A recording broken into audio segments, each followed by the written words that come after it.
justice was served. A jury convicted 19-year-old Karmelo Anthony of murder.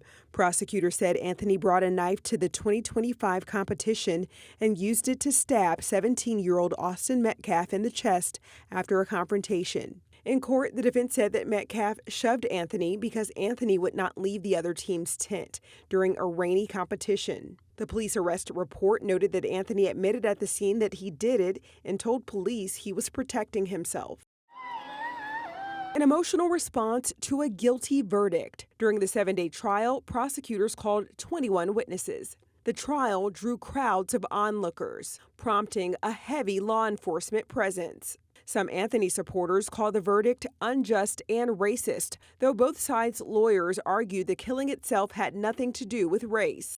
An all-white jury convicted him in 2 to 3 hours.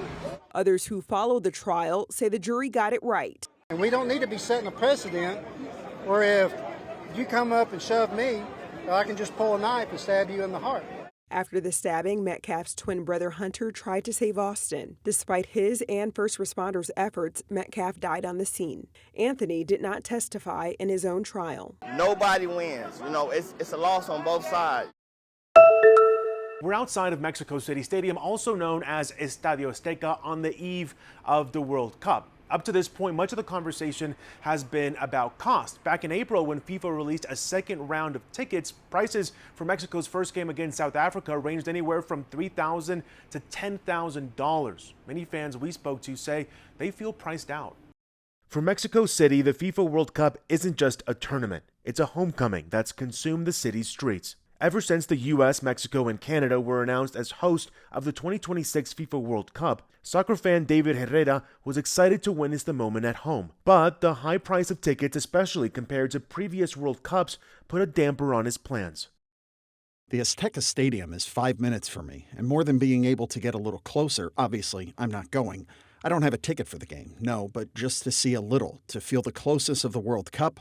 On the contrary, everything is fenced off. Those fences aren't only seen around the stadium, but also as you make your way to El Zócalo, the location of FIFA's Fan Fest, which officially opens its doors Thursday. People had to wait in long lines to pass through the first set of barriers, only to be met by another closed-off area directly in front of the vibrant main square.